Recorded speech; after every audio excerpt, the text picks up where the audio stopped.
Somewhere in the middle of nowhere, two of America's most dangerous criminals are headed for the border. Earlier today, during a daylight liquor store robbery in Big Springs, the Gecko brothers killed another Texas Ranger. That changes the death toll to 16. One night is all that stands between them and freedom. Now, this is my kind of place. But it's going to be one hell of a night.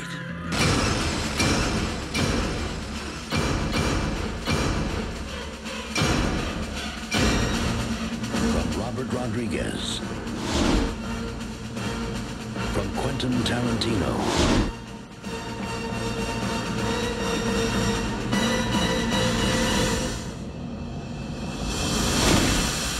From Dusk Till Dawn.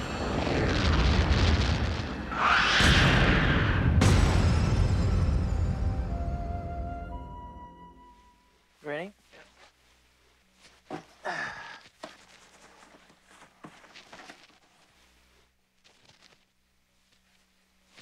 Huh? Let's do it.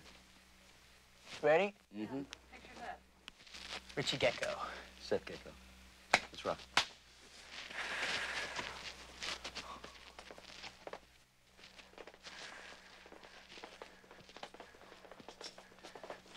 Hey.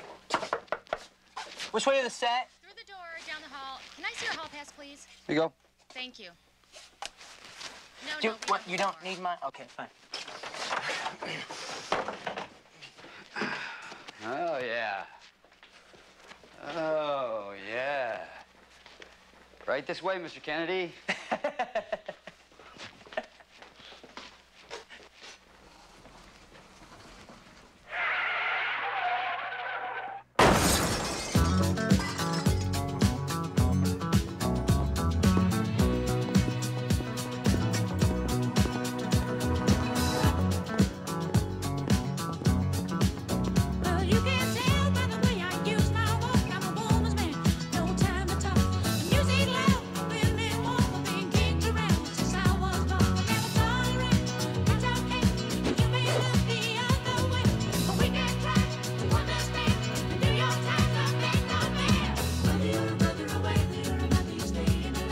Guys, I'm waiting on Quentin and George. Where in the hell are they? Let's go, guys. Move it. Copy that, Doug. Looking.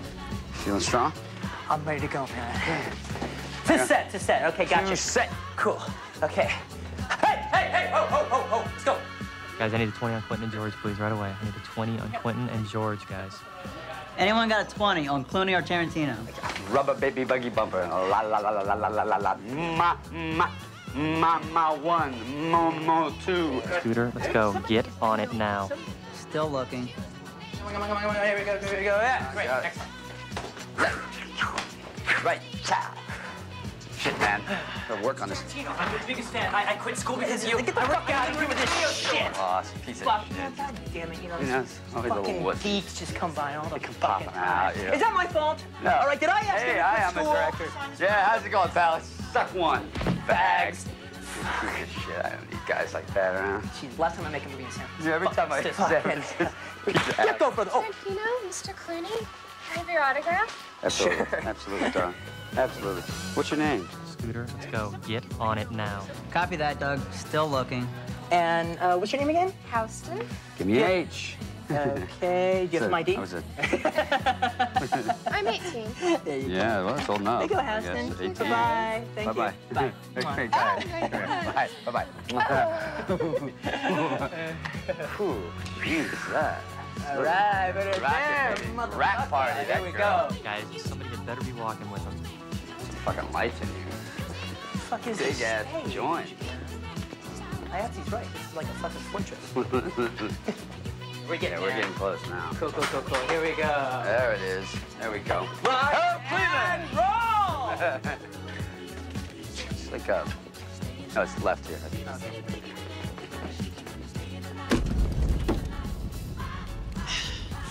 What did I tell you? What did I say to you? I said, buy the roadmap and leave. What the fuck am I supposed to do, Seth? Recognize He this. didn't recognize shit. Seth, I'm telling you, the way he looked at us, you especially, I knew he knew. Low profile. You understand the meaning of the words low profile. Hey, Richie, how's your hand? It hurts like a fucking son of a bitch, Seth. Thanks for asking. Not. And here to tell us all about it is the director of the film and one of the stars of the film. Let's have a big Fango welcome for Robert Rodriguez, the director of Desperado, and Quentin Tarantino, one of the stars of Desperado. They're also collaborating this summer on a new horror film, From Dusk Till Dawn, with effects created by Greg Nicotero and Robert Kurtzman of K&B. Well, it's good to be here. Horror fans ourselves, Greg and Bob, Demented Minds. From the sick and deviant mind of Quentin Tarantino will be coming From Dusk Till Dawn, horror film that we're going to be making sometime later in the summer. Mixing that with the special effects and sick, deviant minds of Greg and Bob, we should have a pretty sick and deviant picture. Part of the advantage of the picture we're doing is that there's no horror for the first half of the movie, so that you can really invest yourself with the characters and feel part of the movie before anything happens to them that you don't want to happen to them, so that you really, you know, feel the horror a little bit more. A lot of horror films start delivering the horror too soon, and you don't really have any eyes into the picture. What this is enabling us to do is really get you to be a part of the picture before the horror element comes in, which is always the best thing about most horror novels, is that there's a lot of time spent with the characters before the horror comes in, and then you care about them a lot more, and then you're really part of the movie. I mean, not to compare ourselves in any way, shape, or form, but I mean, one of the things that actually makes Stephen King's novels so like scary when you read them is he's never given credit for like he's one of the best writers of characterization that there is. I mean, he writes these incredibly believable people who you really kind of embrace as yourself and take into your heart, and then after you've totally assimilated with these people, then he literally puts them through hell, and because he's Stephen King, you know the kind of stuff he's doing, he's not afraid to take them anywhere. So now it's really painful, right. All right, because you truly do care about these people. They're not stick figures, all right? Now, our characters are actually a bunch of jerks, all right? But they're fun jerks. Yeah, but they're fun jerks. Yeah, they're fun jerks, all right? But what's funny, though, is the fact that, it's about an hour into the movie, all of a sudden, all these vampires show up in our film, and, the audience there's been no indication that will happen at any point in the movie until they just, in a blink of an eye, show up, and then now they got to deal with it, all right? And so the audience is, like, completely caught unawares, like, what the hell's going on? Well, that's exactly what the characters are feeling. They weren't expecting to bump into vampires either. Right? So all of a sudden, they're just dealing with it. You know it works, like in let's say a Stephen King novel, for instance, is that you're enjoying the characters and the story so much, you don't even want the horror, you don't even need the horror element to come in. And when it comes in, it almost gets in the way because it starts messing with all the characters and screwing them up. Oh. So with this movie, it's the same way. In the script, when you read Quentin's script, you can just follow the movie through and never have to bring in the horror. And it would be an exciting enough, engaging movie because you like the characters and you like the situation. To add that into the mix is what really starts churning the pot, so it's fun. Let's go, guys. Clear, guys. If you don't need to be in here, step out, folks. Step out, please. It's too noisy. It's too hot. Step out. Step out if you're not working in this, guys. It all boils down to it, whatever his vision is, I try and facilitate it. I try and get it in front of the camera, on time, on schedule, keep it on schedule, and give him what he wants. All right, here we go, gang, here we go. And roll sound. Stay. And we're going. Cut here.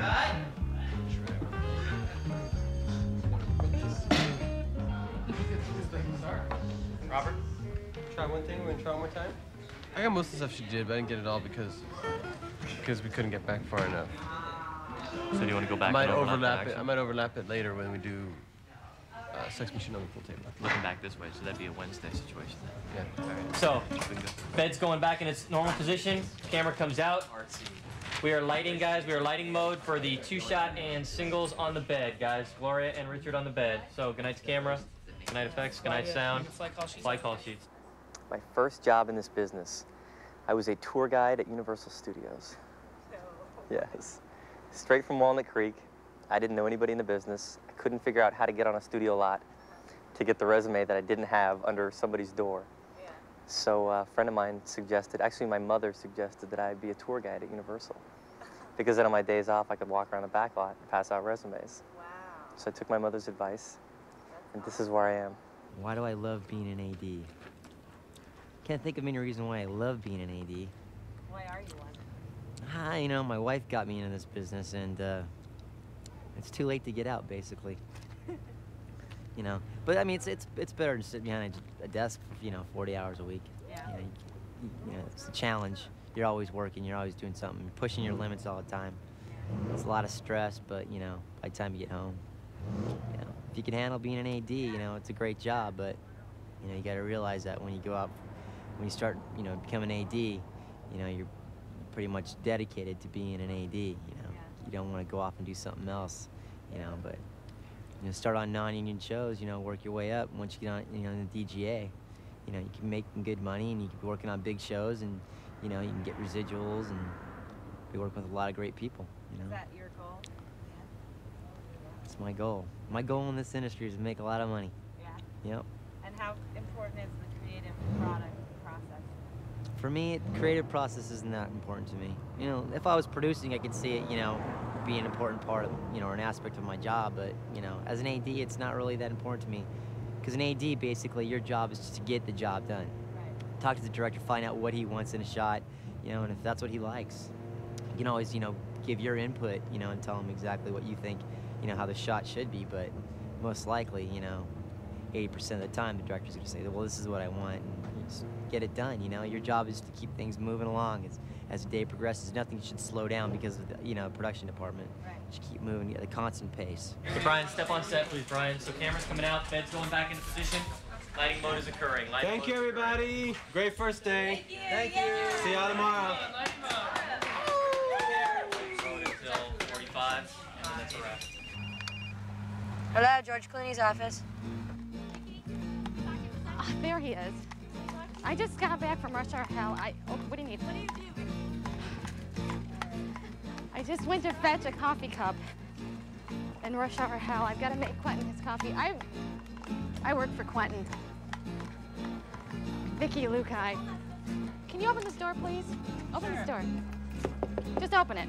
A typical day for me as George's assistant. Well, wake him up with a little hand release. Hello. That did it. You're fucking fired. Pack your shit and get out. Security. I hit rush hour. Shut up. I can't believe What it. is all this stuff you're carrying? Oh my God. We have to have our coffee specially made. It's right here. I got it. 2 hours to get it from your house. It's not even... This is his little... He has to have it on every set. His wacky way set. I make phone calls for George. I go to the dry cleaners, go to the market. He has to have his water, because he's really healthy. So, Vicky, what does your job entail, basically? Hang out with him on the set, find out who he doesn't want to talk to. Oh my God, I gotta make that phone call. I'm sorry. Get back on the phone with those people and tell them how busy George is, even when he's out playing basketball. I gotta call. Okay.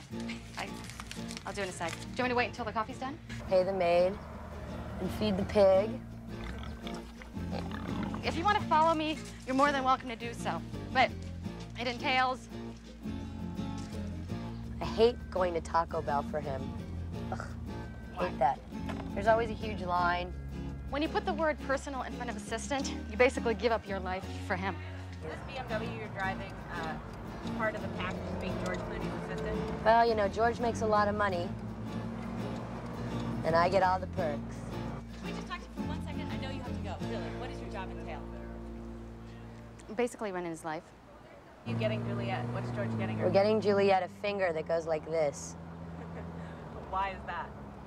Because George flips off Juliet all the time. Juliet flips off George all the time. Because they like each other. Oh my God! I can't believe that they invented these middle fingers. It's just for you. Open this one. This one's just a little art for you. Oh no, I can't believe this. It's beautiful. It's Tiffany. Wow. It's fine. It's Waterford.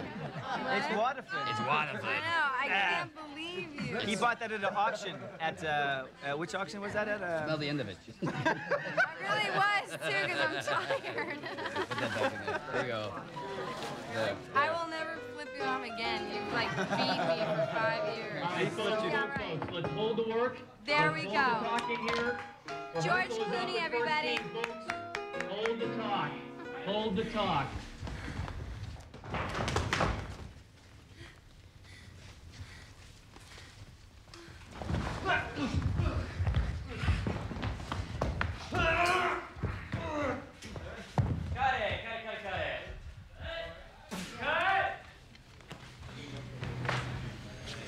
It's gonna bite anyway. No, I know.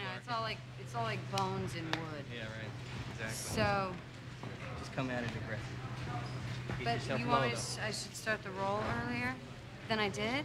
Yeah, just watch the gun. You'll know when to start the roll. Okay. Just be aggressive. Okay. No, you're right. Do you want to go upside down so then I can spray some more in here? Upside down, wood, bones. I mean, I don't know what's happening here.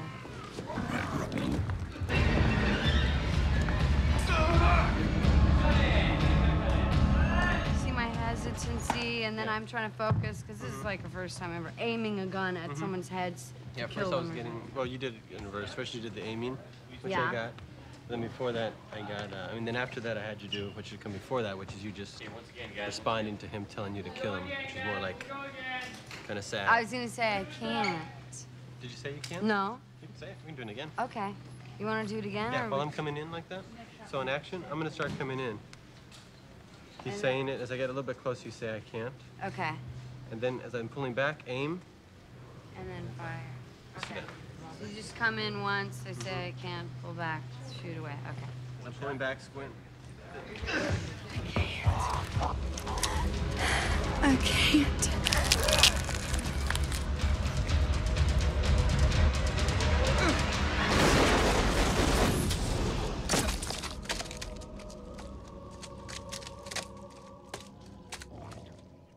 My whole thing about acting is that you're just lying. It's plain and simple. I'm not going to try to really feel like death is near and really put myself in that head frame for hours on end. I mean, I don't understand that. I just understand that acting is lying, and you can lie a million different ways, but you are faking it. That's what, but with that, you can step into just pretending and becoming and just being something. Action.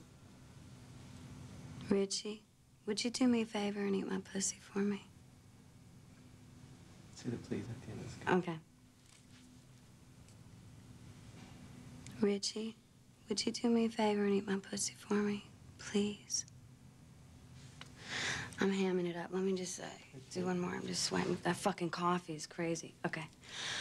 Can you please explain? Every week we do Ice Mochas. And It happens to be Wednesday's the day, but this is Friday because he was out of town. And there's only 6, so who are they for? I'm taking, there was 10, and I'm taking it to whoever grabs it, and then I go back and get more, and whoever grabs it. I'm bringing one for Yeah. So it's See? Rick's dribbling? Yep. All right. Key grip. Key grip. So how much does this knock out of your budget then? $100. $100 a week? For Ice Mochas? Who's that guy? I don't know. All right, thank you, Kenny. Okay, thanks. See you guys later. What's absolutely amazing, and actually Crash knows the only person who actually said this, but apparently there was actually believe this or not, it's probably Rick who said it. There actually was a conversation with the front office where we were gonna get 3 kegs of beer, and then somebody in the grip department said, no, 2 kegs will be fine. A grip said 2 kegs will be fine. No, yeah. The producers are buying 3 kegs and a grip. Who?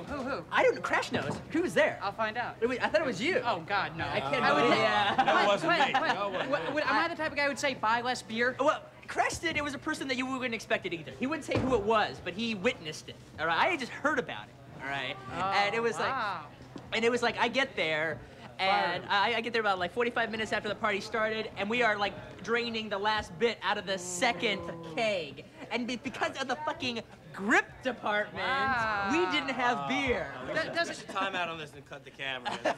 Many people perceive grips to be very large, ill-educated, beer-drinking, sloppy people, when actually I think it's a very demanding job because it involves so many different departments. You work with sound in terms of getting rid of boom shadows with flags, with camera in terms of all the camera movement and what the camera sees, with the, the electricians and the DP on all the lighting. It's actually a very demanding job, and there is no time to sit around and be lazy and fall asleep on the truck. And the guys are constantly working.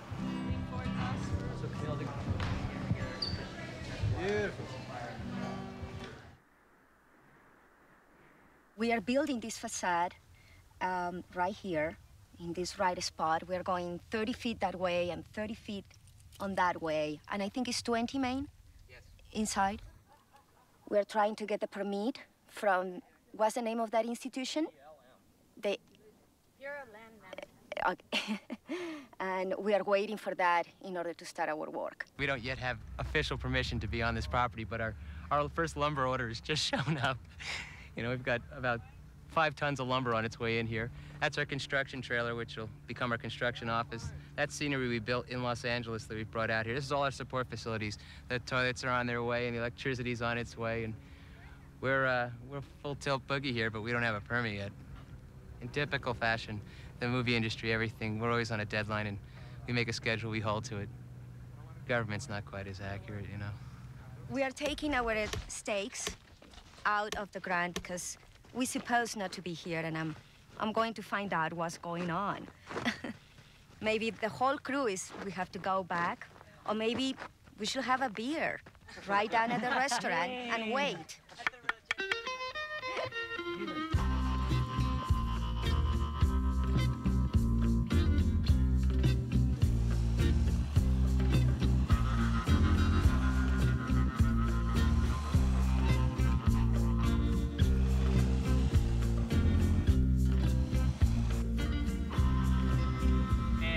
Action! Gino screaming.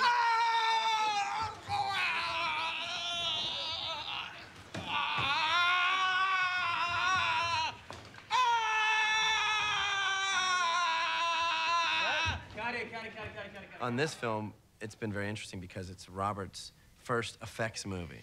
So he doesn't really know sort of what he was getting himself into. In the early pre-production stages, we were storyboarding and doing designs, and he's like, yeah, that'll be cool, we'll do that, and we'll do this, and we'll do that, and we'll do this. And he got real excited about it. And we were just building everything based on the designs and the storyboards, and then suddenly we got on set, and he was like, wow, did I want that? There was one creature we have that its stomach rips open and it bites people's heads. And we got on set. Quentin wouldn't even come on set to look at it. He was too grossed out. He went, oh, no, it's horrible, I don't want to look at that. And everyone went, oh, it's sick, like, where did that come from? We're like, Robert designed that. He gave us a little sketch, and then, So what we have here is, Gino, you want to hold that up there? Squinch down a tiny bit. The gag is that we see this sort of hideous creature, and as it is walking, it sort of straightens out, and this is going to rip, revealing hideous shark mouth. And then, of course, when Henrik walks and kind of does his sort of monster undulation, the mouth looks like it's opening and closing as it's walking.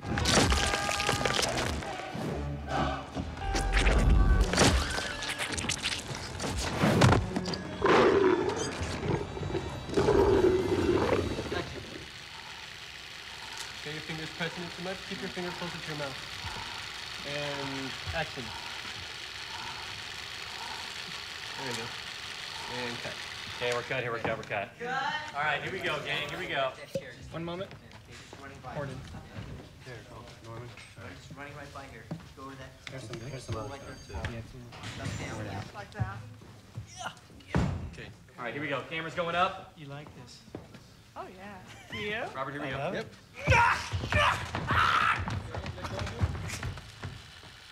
Spray.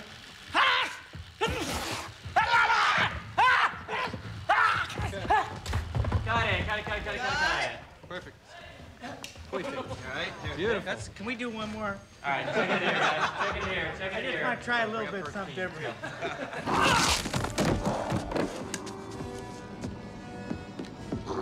Yo, Monkey Man. Anything you got to say to them? Say to me first. I started as Diane Carroll's boyfriend in the Julia show, and moved on to MASH, Spear Chucker, moved on to Junie Moon, and formed my own company, and the rest is theatrical history. And in your own company was Is. Po Boy Productions. Poor boy? Po. Po. P-O''B-O-Y Productions. And what was your goal in the beginning what was your reason for forming it? Well, I had 3 set of rules that I had established in my mind that I wanted Hollywood to adhere to, but they would not do it. That one was to win the fight, never die, and always get the woman at the end of the movie. And I feel that the only way I could do that was make my own movies.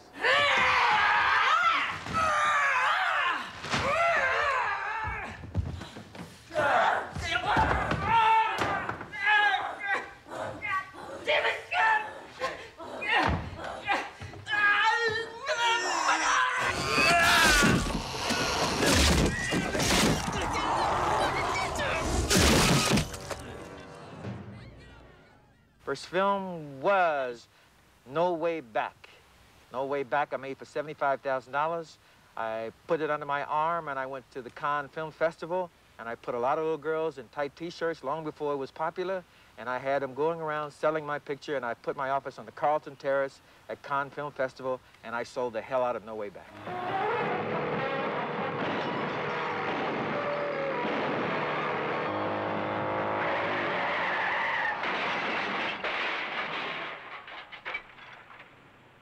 Because I believe in the bottom line. I believe I can put the same kind of talent in a $1.5 million picture that the majors put in a $10 or $20 million picture. The last picture I made was South Beach. I made it in Miami with Henry Fonda, Gary Busey, and Vanity, and myself, and Robert Forrester, and Isabel Sanford. I made it for $800,000. And where did you make that? Miami, Florida. It was called South Beach. So that's top of the line talent. Yeah. You know, I mean, these are names that people recognize. So I don't need to spend $20 million. I'm interested in the bottom line, especially if it's my company, because I'm interested in knowing how much money I'm going to make, not how much money I can spend. We're not finished though, look. See this? Oh, fat-free. A lot of fat-free food, okay? All the fat-free cookies, and a lot of people love that because they're sugaraholics, but they need to be sure that it's fat-free. What if you just really want a sugar high? Would you? Oh, the candy. Yeah, the candy. And there's all kinds of cookies.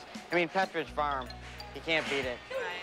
You know? And you got your standard red vines in Red there. vines, and of course, traditional chips. How long have you been doing pepperoni? A couple of years. Yeah.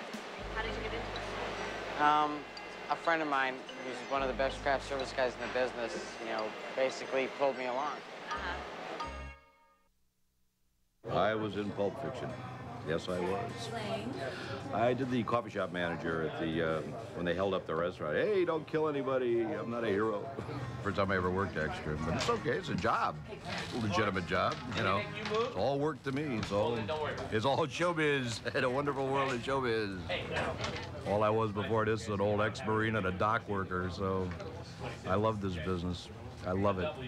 When I came into this business, hey, I'm from the south side of Chicago. It opened a world to me I didn't even know existed, of music and literature and art. I didn't even know that stuff was around, you know. Probably saved my life. Well, I might have ended up in playing a game of rock hockey for the state, you know. Could have very easily done so. A lot of guys I grew up with did. Yeah, I love this business. A moment of silence for those pants.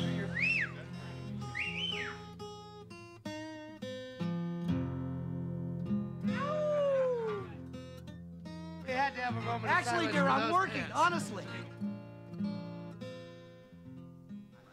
Basically, we were told to provide bikers, truckers, and anyone that would fit in this type of bar that's supposedly south of the border.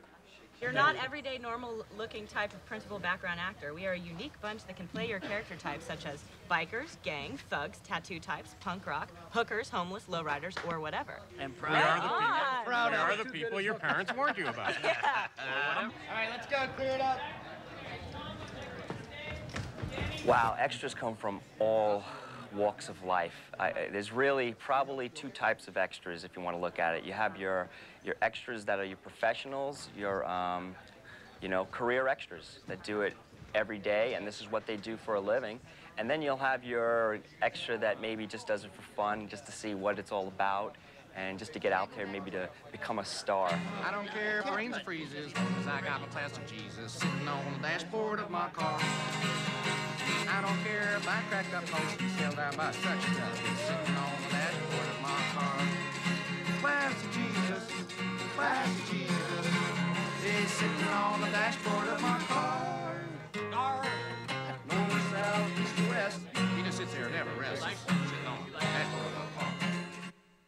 Rodriguez's birthday. You can all join me in wishing him and singing him the happiest of birthdays.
I think Robert Rodriguez is a god. Okay, he's married. Well, I know he's married. I happen to think his wife is a goddess. Who do you have a crush on, Vicky? No. Initials? GN. That's all I'm gonna say. Would that be GN or KNB? Who are you after around here? What's that? Greg Nicotero. Greg Nicotero. He's just a little sexy, that's all. Who's that? Who's Greg Nicotero? The guy with the long blonde hair. The guy that got his throat slashed on Yeah. that thing? Yeah. Really? Yeah. Do you find Kenny attractive? Don't put me there, Sarah. Don't take me there. Come here. Have you noticed we set romance? I think I have, but I'm not quite sure. So I'm not saying. No. I'm not getting in the middle of that. I'm on camera. Hey, John. Hey, what? Who are you attracted to on this set? Other than Quentin? Has Amy hooked up with anyone on this set? The question is, who hasn't she hooked up with? Really? Okay. There might be going, something with Stick Shift and Amy. That's, I don't know. Actually, that's not true. At that party the other night, he slit me the tongue. Todd, he did. Get out. I didn't tell you that? No. He did. I had sex with a German. His name is Franz. His name is Jens. Oh, Jens. I sleep with Noah stand-in on ER.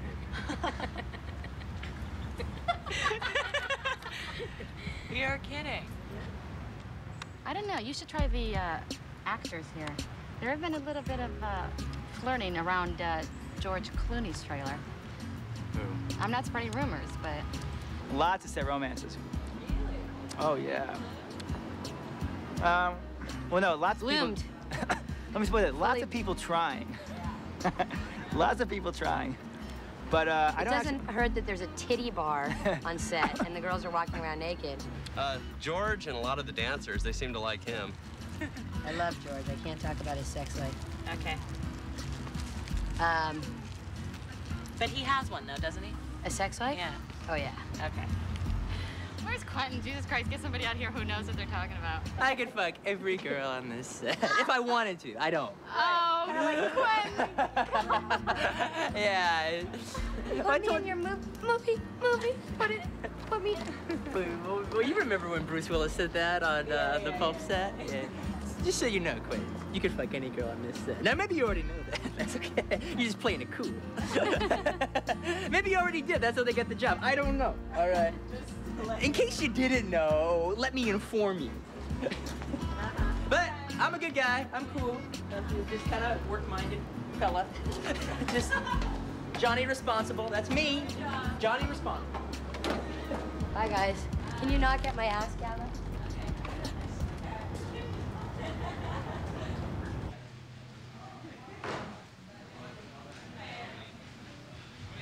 Since we had beautiful naked ladies running around the set for the first, I'd say maybe 4 weeks of the show, we decided to make it really nice and do a female judging of the best butt. Now you see there's very many contestants up here, Many of them range from a little wide, a little small. We've got perfect round ones. We got a little ones that have. We've even got a naked one right here. Look at that naked butt. So there you go. There's our best set butt contest. We're gonna announce the winner at 7 o'clock. We've got a couple prizes, and we're real excited about it. It's true you won the butt contest yesterday? Oh, yeah, of course. I cheated, though. Huh? I promised everybody a free haircut if they voted for me. Congratulations, Armand. Oh, thank you. Are you getting rid of my butt or not? Are you getting my butt? You know we are. We got Armand because he won the butt contest. I know, I announced it. No, I didn't. Who'd you vote for? I voted for You didn't vote for 33, me? one of the monster butts, Yeah. because he was wearing a tight, it was really tight. You really saw his ass. It was a very full rump. That's. You still won. But I was debating on voting for him. Uh-huh. It looked very nice. Gotta be nice to me. Ooh. Juliet's in the chair.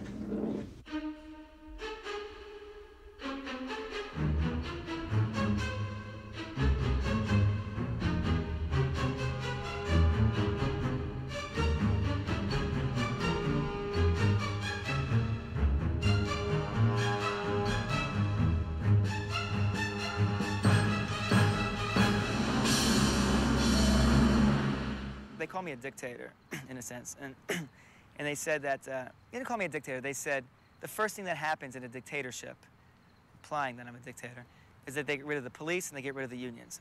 The reason I'm here is because of the possibility of a strike, what might happen, and hopefully we won't have any problems. But if we do, we're gonna keep the peace. They've got the whole union Woody Guthrie thing on their side. Republic opinion, switches to them. And they say, Quentin's making $2 million, and this grip over here is saving money to buy a motorcycle. All right, who's wrong?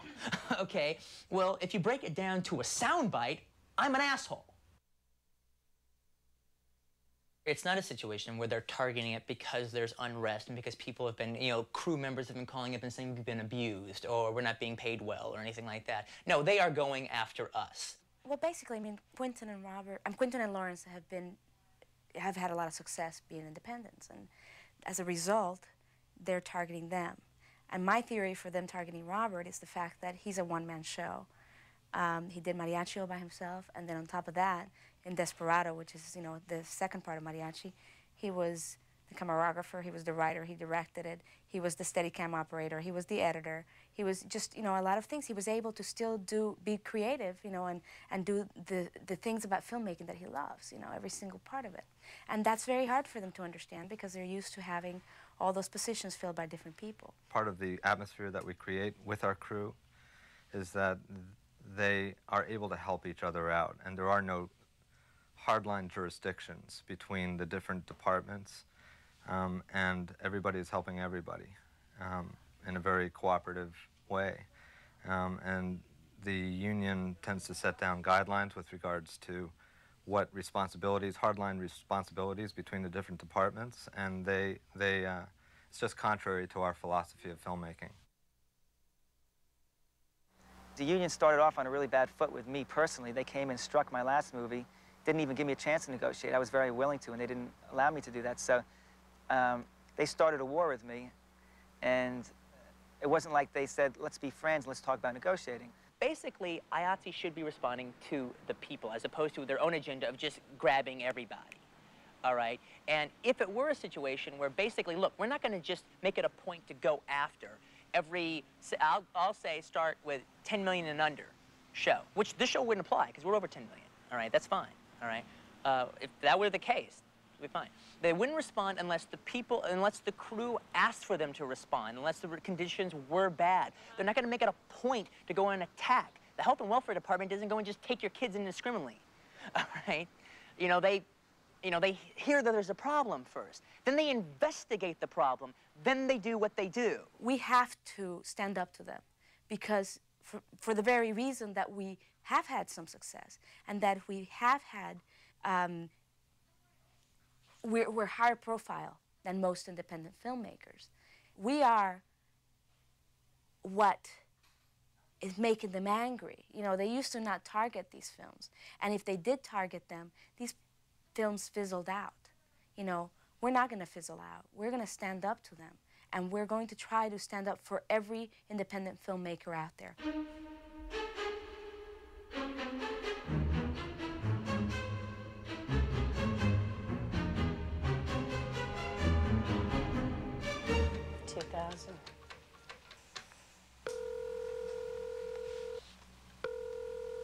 Hi, Lyle Trachtenberg, please.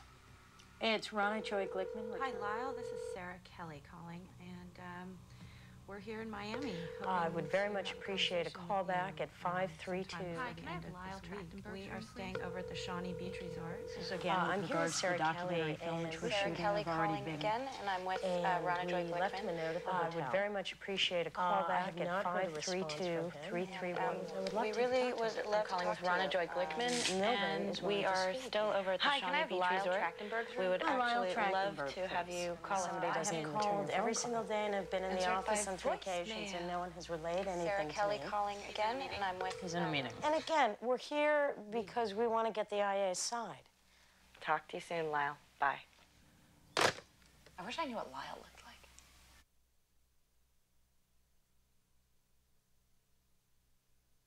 Excuse me? Lyle Trachtenberg. Let me see if he's inside, okay? Okay.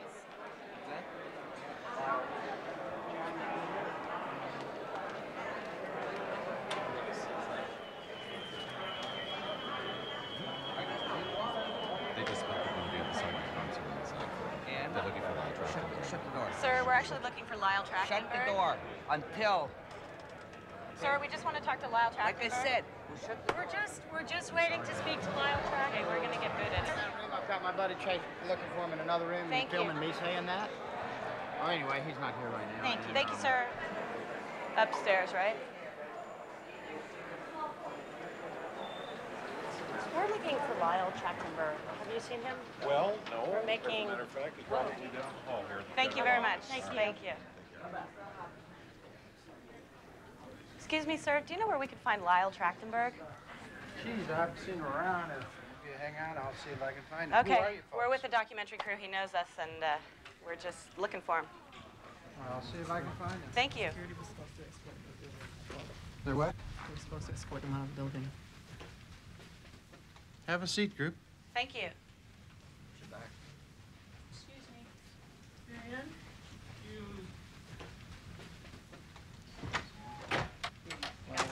I'm a press agent. Yes, sir? For whom? Sir, we're just looking for Lyle Trachtenberg. I'm sorry, but We're gonna reopen. this is all part of the IA, and unless you've invited up, we have to ask you to We're leave. just trying to find Lyle Trachtenberg. Hi, With your Lyle support. Trachtenberg. Lyle, Ronna Joy Glickman. First of all, you shouldn't be up here. That's what I try to Yeah, explain. yeah.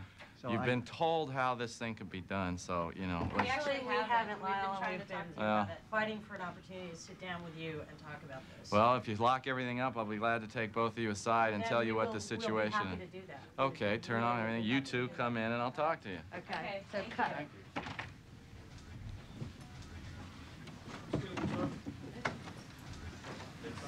It's the same thing I told you guys back in Los Angeles.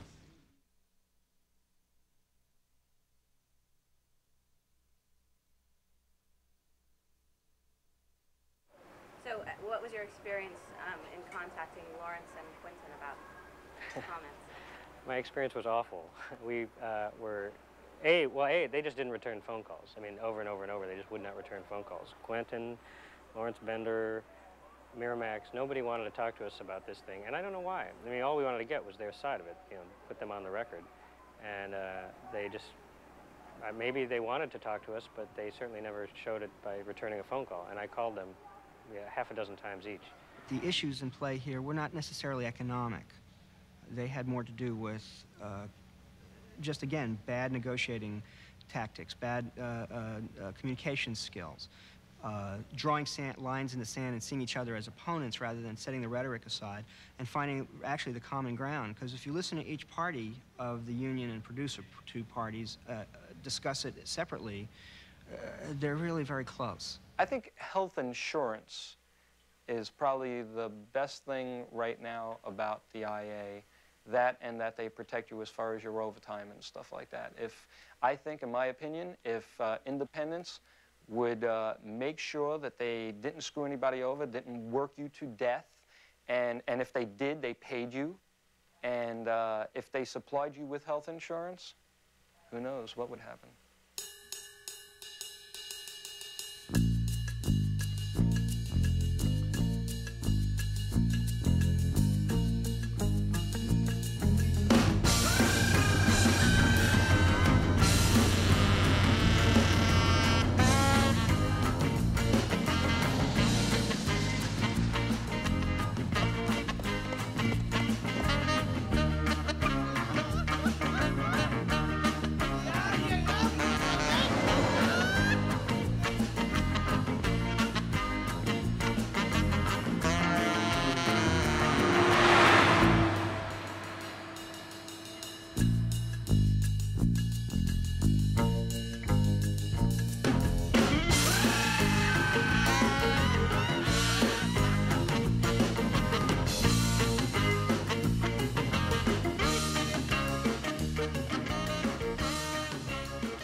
Was it hot? Crane's gonna work. Stick around. We'll see you later.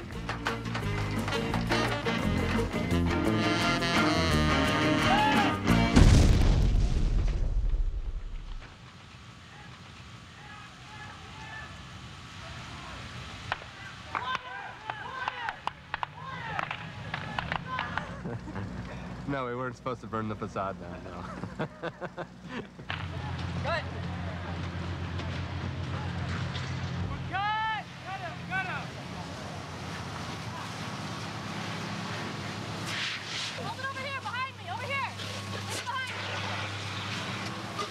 Don't let it cheat, don't let it cheat. Kyle, are we going Stevie, I'm telling you, that hot spot keeps smoking right over there. Burning over there? Yeah.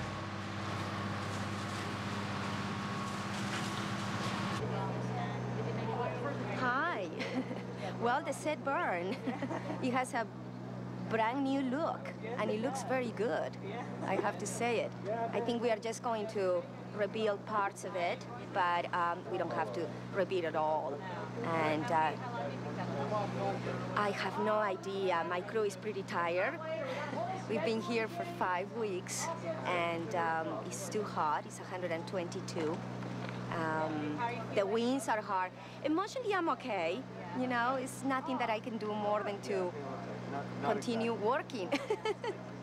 Let's just spot paint black the foam so we can get in here and start our reverse. Right. Finish all that stuff up. Look fucking great. You look great. Fucking great. I'm sorry it burned down, but it looks cool. We knew there was a chance of it catching fire. As a matter of fact, we knew there would be fire. We just didn't think there would be this much fire. That happens, you know. Sometimes the magic works perfectly, and sometimes it doesn't work perfectly. We'll do the ending of the movie with him and Juliet. We'll go into the motorhome, and then we'll do, I mean, our day is still the same. Yeah, the same. We just don't do tonight. We just don't do Cheech.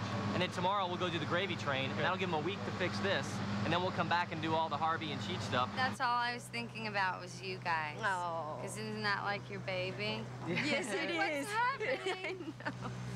I know it is. It's like a baby. Okay, guys, so once we're safe, we're on a new deal. We're out by the vehicles. We're on the reverse of George. From yesterday.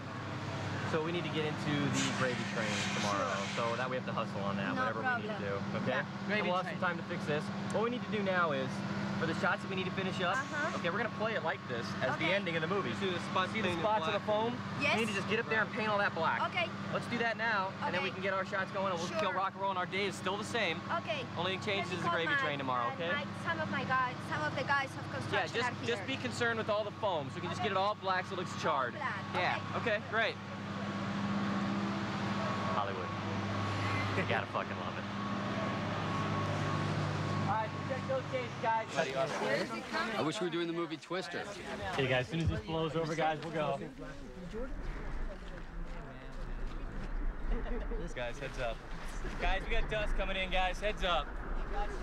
Al, you're okay? Yeah.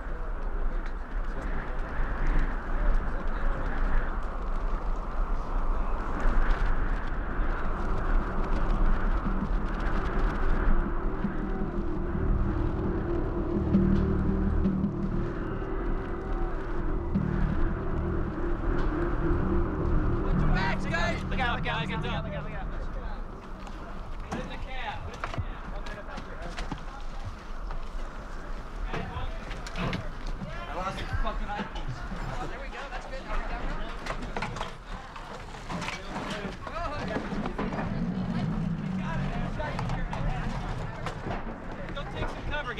stand out here in the dust. Making a movie. Keep Go. shooting. Keep shooting. Where are you going? Keep filming. Okay, we have a 4:30 leave. Just let's call it a 4 o'clock leave. Okay, so let's say we got a 4 o'clock leave. We got out here by 4:30. Okay, we're We'd be shooting. setting up. Shooting at by, say, 5:30. 5:30. Say we're shooting at 5:30. Get the actors ready The sun by is up at 5. Yeah. So we're not gonna. We won't be shooting till 5:30.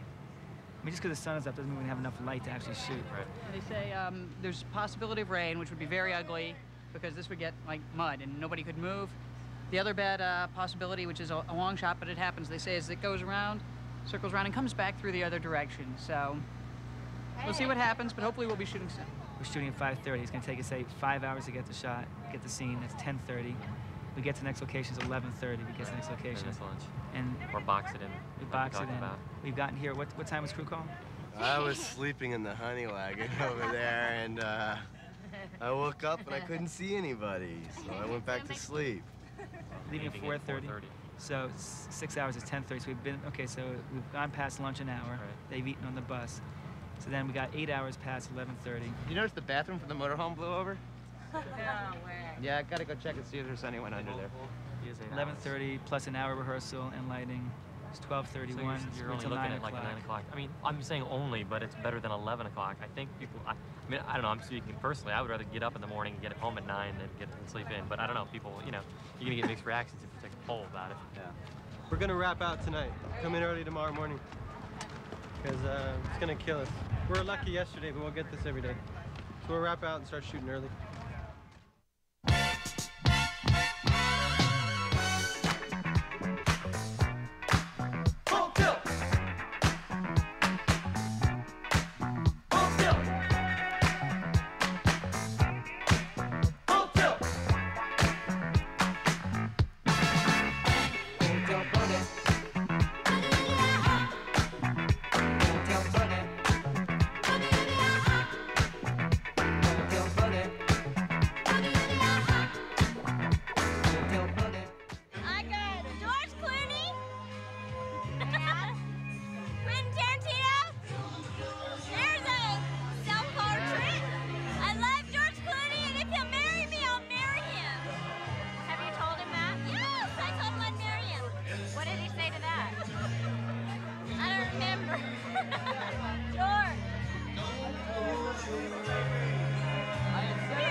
What? He knows that I'll marry you, right?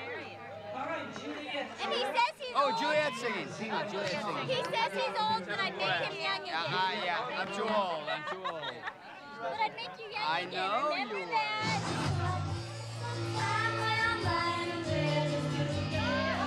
What's in my head? A little peculiar.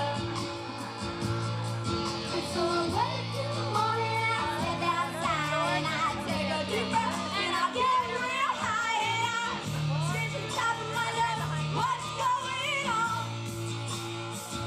And I said, hey,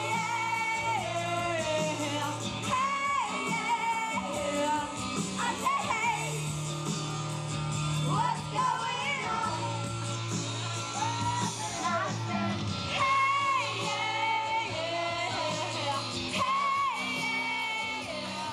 I said, hey, what's going on?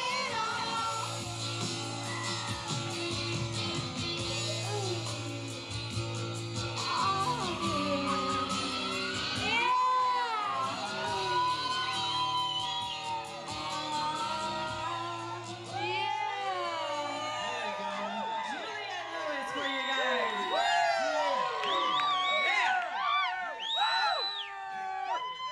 Come back anytime, Juliet, anytime.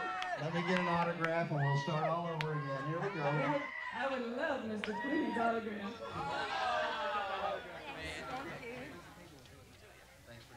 Thank you, guys. Got great voice. She did good, didn't she? All right, she did a good job. Everybody give her a hand again. Real good job.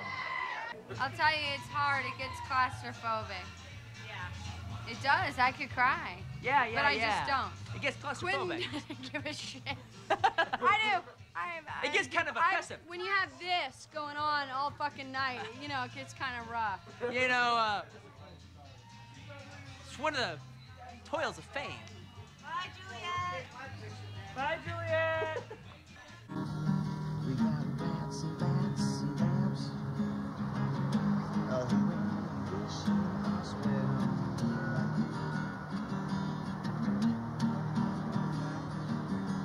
You know, we might get caught or shot in some nasty motel.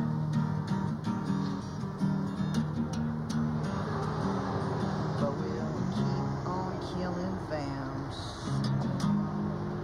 Dusk until dawn.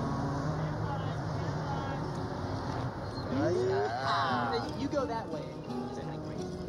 So anyway, as I was saying, we've been working in this business. You have to do like a jump up there. Oh, I'm sorry. Okay, do it. Okay, go. Right? I'm just standing here. Oh my God!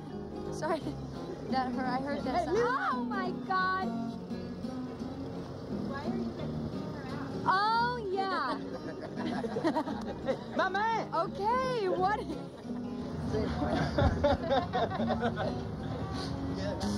Oh! Here we go, spit take.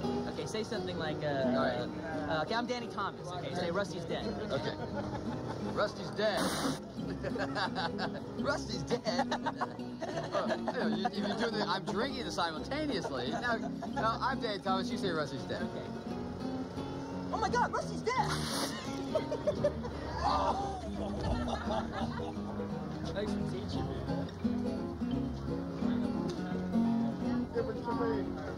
You can do the opposite where it's not a spit take. It's a swallow take. You just keep drinking. All right, okay. so we'll do it again. I'm Danny Thomas, okay? Rusty's dead.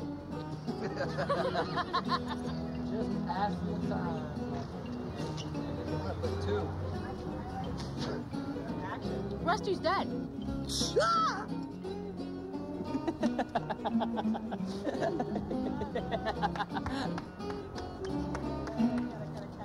You guys are all here with what magazine? We're Freelance Video. We're just wondering, what is it that inspires people to hang out here in the desert? George Clooney. Quentin Tarantino. Yeah? So what would you do with videos like this? Where would they go? Hard copy, fair inside edition. How's that work legally? I'm really sincerely asking you out of curiosity. You don't have releases for stuff like that. We don't need releases. There's a three-person rule permit that exempts us from having to have a permit or any type of release. What's that? Because What we're is news. that? Pardon? 3-person rule, so you have a press. If you have a crew of 3 people or less. Oh, then, that's interesting. So you guys are just gonna hang out here all day and try to get photographs? Yeah. I'm gonna try.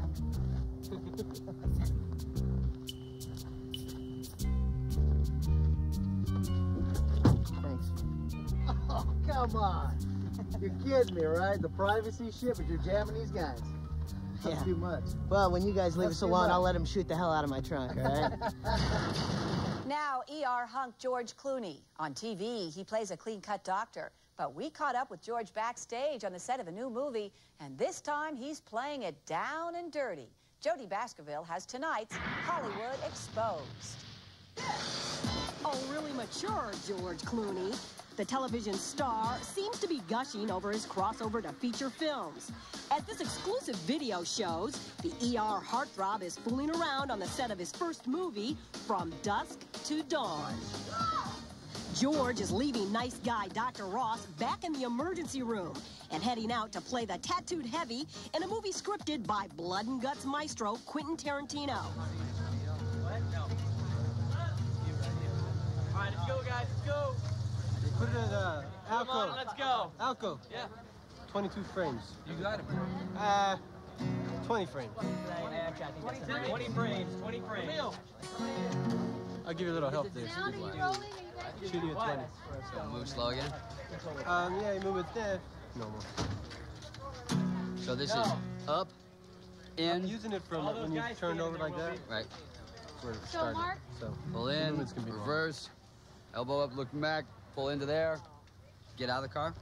Should I not shut it off in case this car doesn't want to start up again? Don't shut it off. Yeah, don't get out. Don't get out? Let's shoot it, gentlemen. Here we go, guys. Here we go. Lock up that corner. Were we just driving up? Yeah, it's right after you finished talking, and he said, he asked about the burgers, actually. Oh, okay. Stand by, guys, stand by. Oh, so we're not getting out of the car or anything? It's just the car pulling out. Let's go, guys, run, let's go. And here we go. Roll camera. Speed. Set. Action car. Do they have an X-rated channel? No. Do they have a waterbed? Nope. What do they got? They have 4 walls and a roof, and that's all we need. Texas.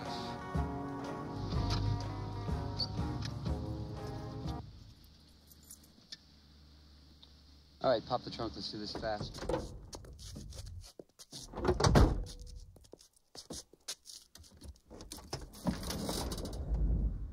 Okay, it's like we open it. We open up the trunk, and he says, "Don't," you know. He goes, "Don't say a word." And then to me, open the door. Don't say a word.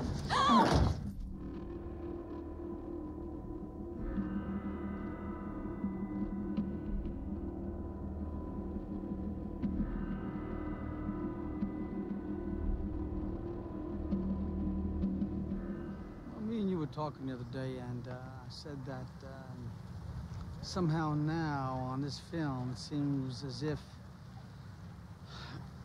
I've come to understand the technique in a way that I had always heard it promised to be, which is it's just there as a tool for the actor to arrive at some place, and that place is mysterious.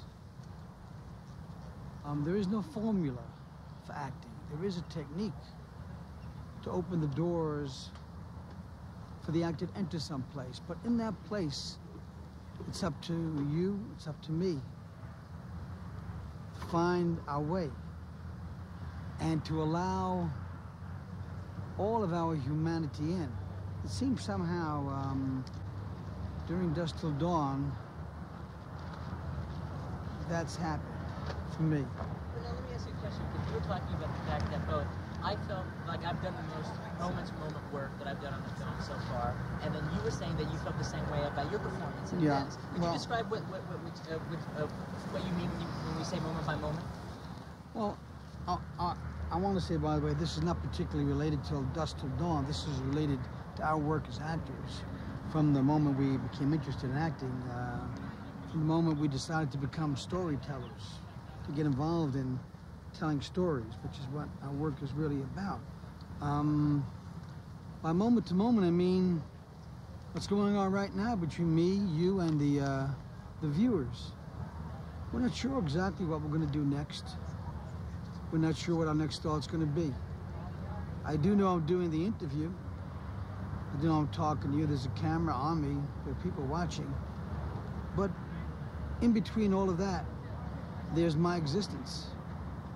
And it's that existence and the acceptance of that existence, that mystery, that we call moment to moment on the stage, where you do not know what's going to happen in the next moment, what your thought is going to be, whether it'll be about God, your mother, your daughter, what you have for breakfast, who you are in this universe, the whole mystery of being here. How did that get to be here? I have been miserable. It's been 120 degrees. I don't do well in the heat at all. It's just, it's hot. I'm cranky. It's dry. My skin, it's just absolutely dry. It's horrible.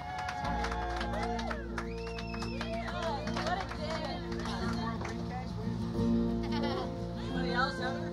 How many hours do you work today, baby? I think I'm going on 17.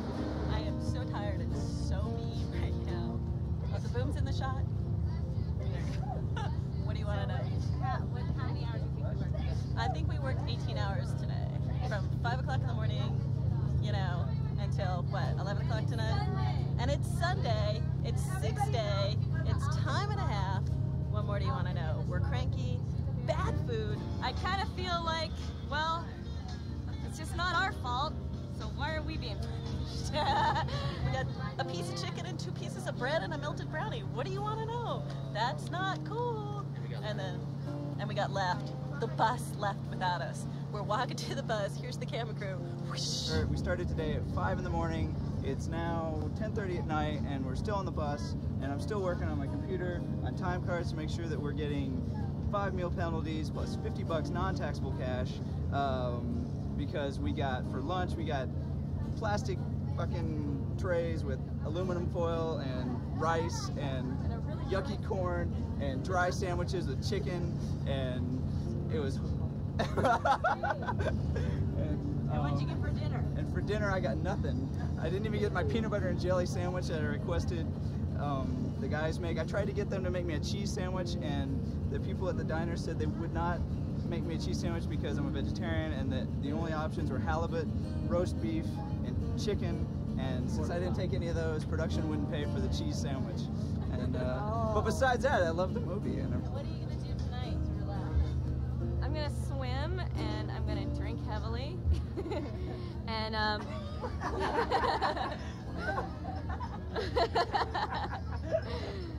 I'm just gonna fuck off.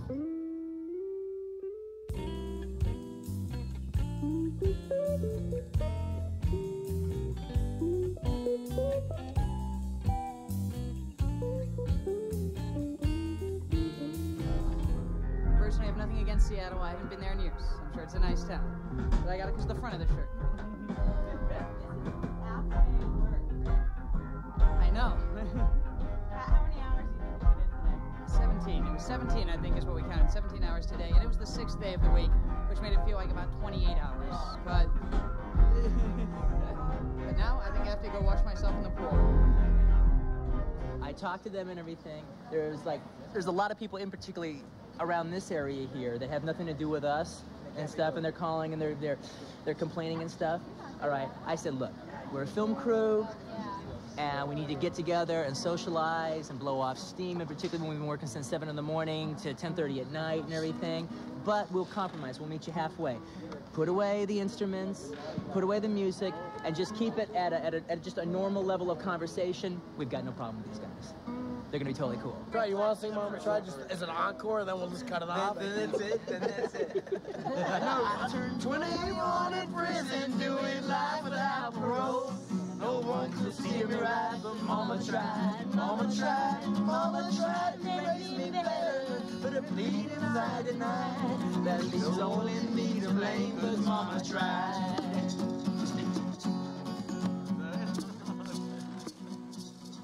I can't get it off my mind. I love you too. What? I know you want a dog when I get off this show. Henry wants a turtle, okay. Earl, the hookers are here. Uh-oh. Little Earl, the hookers are here. I'm just joking. Let me talk to your mama. Okay. Hey, Mama. I miss you. What do you mean, no, I don't? I'm having a great time. I have this beautiful suite that I share with 4 other drivers. I like the fact that within a radius of about maybe 150 feet, there's usually at least 4 different rooms that are stocked to the gills with beer. Only about maybe 1 out of 4 times do I have to pay for it. And let's see, and I like going out to some place I would never go in a million years for any reason, ever, like the dry lake bed. To say that I was on one of the hottest places on the planet in one particular day of my life. And then to come home and get sloppy drunk by the pool. That's what I like about it. Pretty much what I like about being on location is all the people we get to work with, a lot of great people you get to meet. I work with the greatest transportation crew in the business. And like Don says, there's beer everywhere you go. When I come home from a hard day, it's the beer that I really look forward to. Getting sloppy drunk by the pool and falling in. Rumors are that the Teamsters are going to come down with a big show of force tomorrow. And embarrass us, I believe. What's the word? I'm getting really sick of this. And there's all this grumbling, the union's grumbling again. The strike, the union, hello, we've got how many days left in the show and we're still talking about it? You know, if the union was, I mean, these are big words, but the union was really out to look after these people, I would really think that they would have stepped forward and been a lot more upfront with the whole show at an earlier date. You know, we have, what, over 10 days of shooting left. You know. I was, and I don't know if I've mentioned this before, I was brought up a big union child. You know, my father fought hard for the unions. And Within what industry? within the Screen Actors Guild, SAG-AFTRA, he belongs to like 3 or 4 unions. He still does. And for him, you know, I mean, he's 79 years old and they're supporting him. He's like got a great retirement, and, you know, but he fed into this machine and he fought hard for it because he was a little man. You know, he was a little man that was being suppressed, as what the unions were about when they came forward, in my eyes, were about that. We're about protecting the man against the oppressors. And in my journey and where I'm at now and what I want to do, I'm really scratching my head because I'm being told what I can and can't do by the unions, you know, and I don't know who the oppressor is anymore. How serious are you taking it? Well, we're taking it really serious. We're making sure we have replacements, and you know, I was supposed to go to New York this morning for market research screening. I didn't go. All right, here we go. And you know, I'm just kind of sick of it, to be quite honest. A lot of wasted energy, as usual, you know. You know, you just have to take it that way, and Let's take a shot here. And we're rolling camera. And stand by. Action car, action car, action car.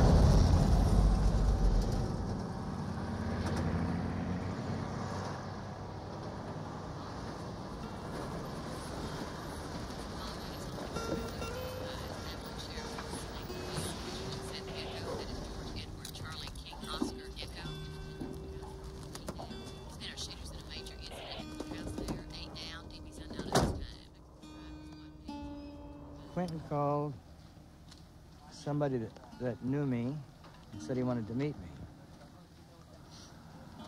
He wanted me to read scripts. He hadn't done any, begun yet making pictures. He had made a picture. So I met with him, shot a couple of games of pool and chatted with him and encouraged him to keep writing.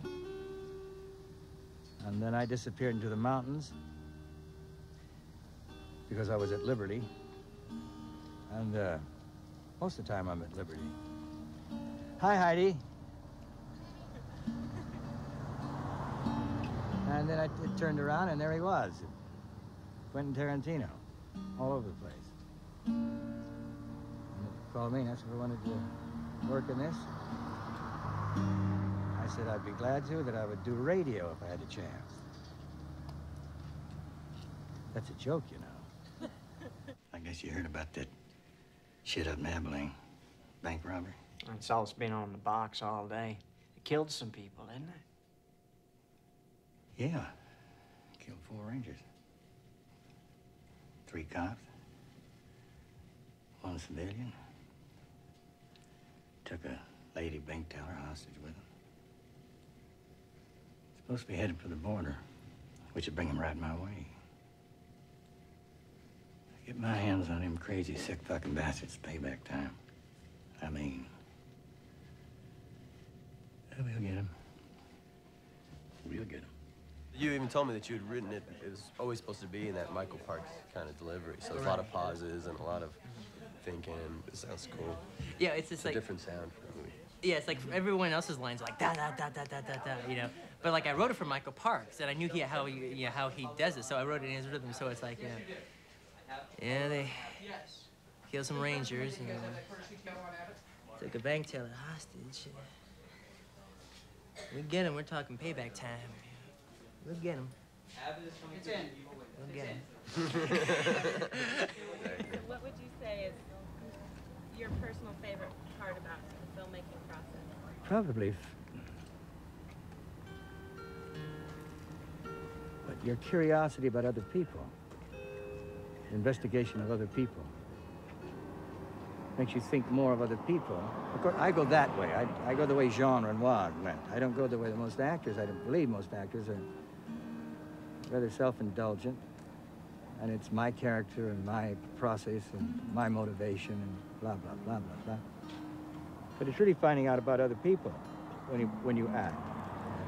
I mean, unless you're Cary Grant, you know. I love Cary Grant, by the way. Monty Clift, wonderful personality actors. But if you enjoy character work, which I do, you have to consider the humanity a lot more than you do most other work. Unless you're a writer,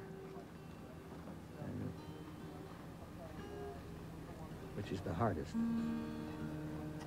The guy never crossed the bear, just taking care of that potato head. Nah, he didn't say anything. It was, yeah, never crossed the bear, just taking care of that potato head. It was me, Quentin, and Cindy Crawford in this big waterbed, and I said to her, you know what? You can't do that. I can't believe it. That's wild, man. Hey, you guys. Come on, guys. Take conversations outside. I need you, George Clooney. Doug is a specialist in tough love. Get out. Here we go. Clear. He's tough love extraordinaire. He's the Casanova of tough love. They were dicking around this whole time. I just found out he just got the wardrobe in his room. Go hurt somebody. I just talked to them. He yells because he cares. Get out. You walk out the door, okay? After the shot is over, once we have cut, everybody needs to walk out. There will be a lot of smoke in here probably, okay? So just walk orderly out the door. Again, Dieter will be right at the door, okay? So don't linger in here, guys. As soon as we cut, head out, please. Just walk out. Let us clear it out. This is not a question and answer session, sir. This is me telling you. Most of you have been through this before, but especially the paramedic type guys. We love having you here. We kind of have our own ritual. He'll go through his whole sequence. We'll put him out. If he has a problem, we will call you in and get on him.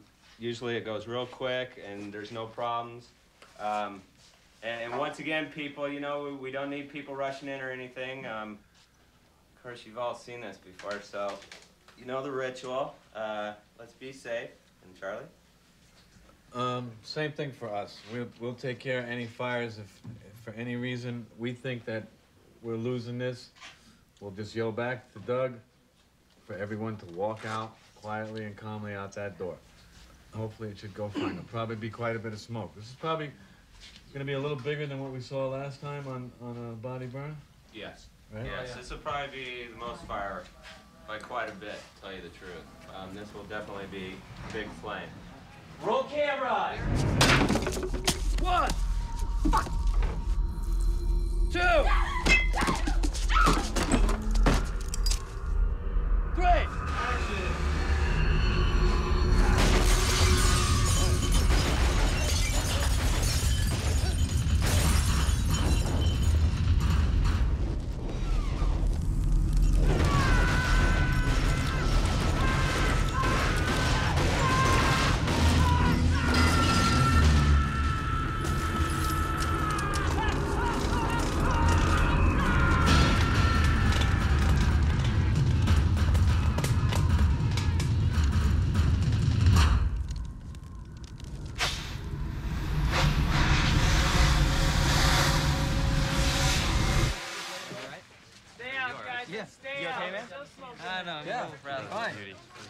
No, it's just toxic, you know. It's like, yeah. Can you go again? It's like, huh? Can you go again? Yeah. If you want. So today we got some really good news, and Miramax has approved it, and we have healthcare benefits for everybody on the crew, transpo, every department. Anybody who's worked on the show from 10 days up to 20 days, we're gonna give 3 months of health care. And from 20 days to 30 days, it'll be 6 months. And anybody who works over 30 days will get a full year of health care. Awesome.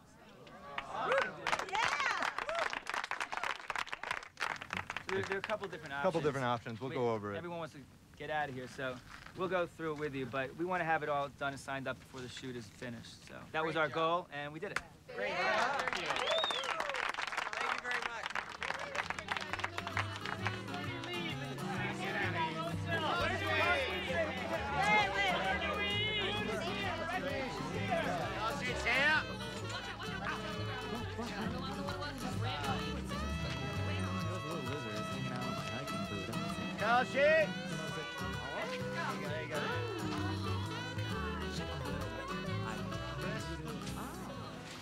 I definitely plan on making movies with the unions, you know, and maybe, again, without them, depending on how my relationship goes with them in the future.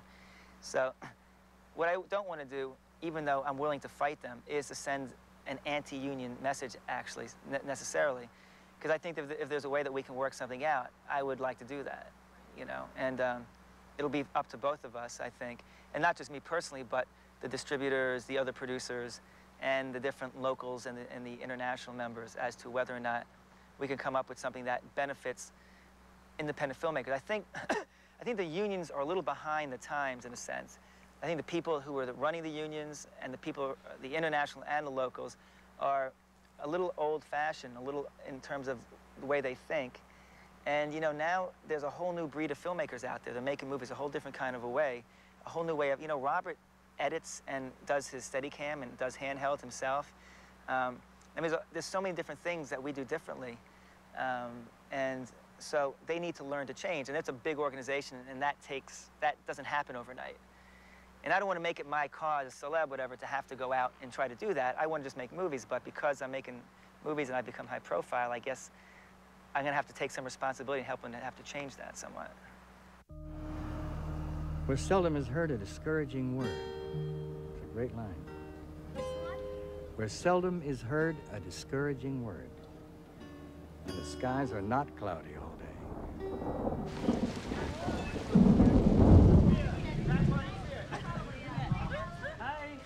We overcame all natural disasters: sand, fire, rain, unions. And unions, what else? And Napoli was the snow, exactly. And we had Quinn and George. Two total natural disasters. I think we're waiting for the frogs to hit. Yeah. We're waiting for the sun to pop out behind the rain clouds. So you can tell us that it is in fact raining right now? It's drizzling. It's on its way out. Okay. This too shall pass? Any minute this film will be over. And then people will know. We already got the shot. This is all just bonus shit. And we're about to blow up Benny's World of Liquor. As you can tell, we're chanting the clouds away. Right now, we're in a major holding pattern due to the fact that the clouds have come in and the sun no longer matches what we previously shot. So right now, this is what's known as, well, some people call it holding pattern, some people call it spanking. We're holding right now. All right? And this shot would be? This would be the explosion of Benny's World of Liquor, and this would be the picture martini.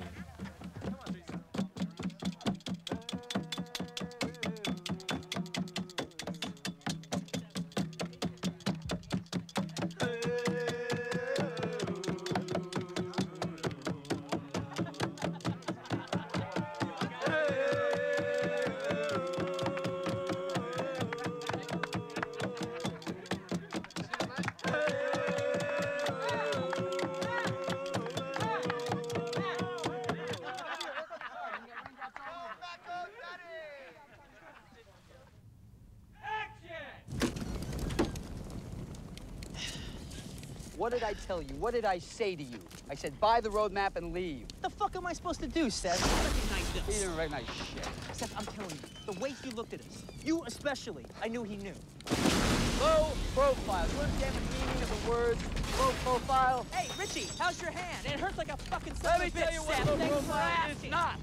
It is not. Take these little hostage. No. Don't you think the interviewer should come into the jacuzzi to interview? I think it couldn't hurt a bit. Yeah. Well, in 2020 they do that, don't they?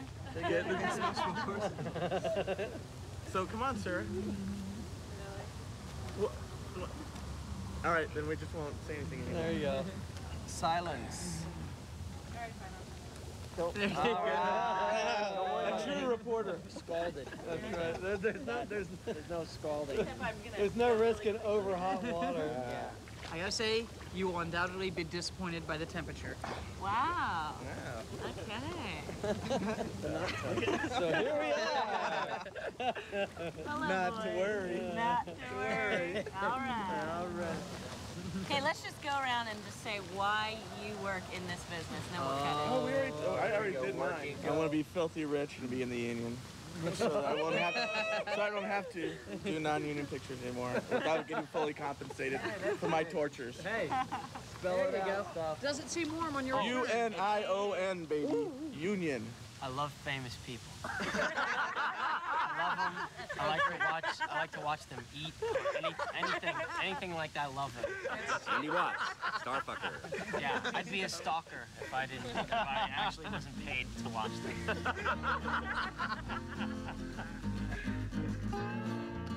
Why do you like working in the film business, Kenny? The pay. Okay. Money. The only reason is money. Big money. It's like kind of like that articulation of life, studying life, and it's by those last hands, that moment, that 1,000th of a second as the shutter clicks, as everything's immortalized, and I get a real rush out of that, knowing that I could do like that or that. 14 on my list. It's just documenting history, and a history that doesn't exist, and we're all making it up, and it's life, and I love it. It's one of the conditions of my probation. I don't know. Ah! Why do I work in the film business? Hi, JT. How are you, sweetheart? That's why I work in the film business. So I don't have to have a real job. So I can work with a lot of people who don't want to have real jobs. You're doing what you want, getting paid all that money, and you get free meals, and they pay for the hotel. You don't find that in any other business. Anyone that complains, I've never understood it. Oh, we're gonna have chicken again today? Really? Is it filet mignon and lobster you have every night? You know. Because of the craziness, the zaniness. I don't wanna work 9 to 5. So I'd rather work from 4 to 1. 4 to 4. When I was a kid, you know, I had a little black and white TV up in my room, and I would stay up really late watching movies, just watching movies. And for me, all my life, you know, it's been movies were, you know, my favorite, you know, art form. And so for me now to be able to have the chance to make those movies so that some other kid can be staying up all night in his room watching TV and watching old movies, you know, and the movies that I worked on, to try and keep that going. Movies are just such a part of American life right now. To have a say in that and to be able to work on those, I think is, you know, a privilege. It's a damn good time, man. Living, loving, working, sweating, grinding, hugging, kissing. It's all good. It's art, it's fun. It's all come together. So, ladies and gentlemen, if I could have your attention, please. Guys, thank you all very much for one hellacious job. That is a picture wrap on From Dusk Till Dawn.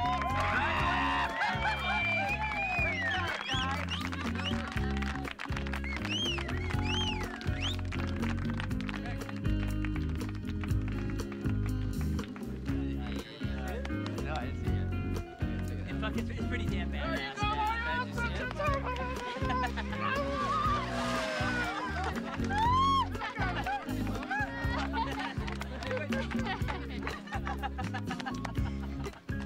You're Dennis cool.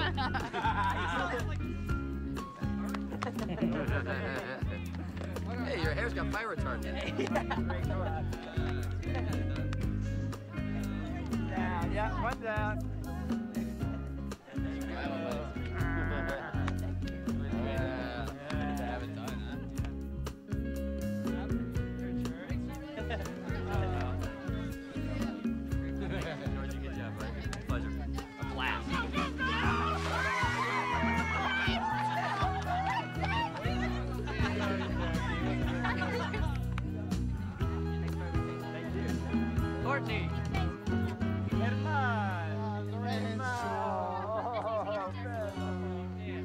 Guys, let's go. I need equipment trucks over here. I need steak beds brought up front. Okay, let's go. This party ain't over yet, guys. Let's go.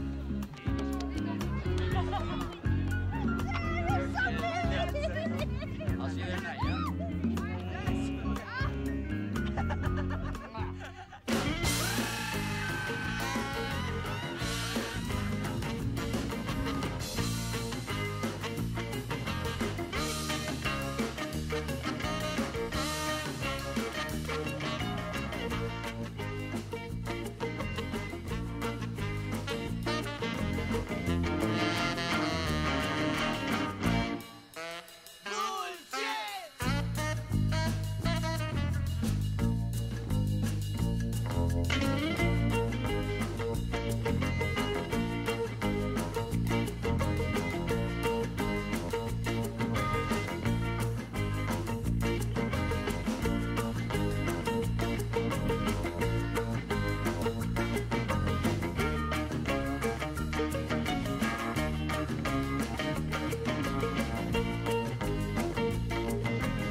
no fumes, cabrón.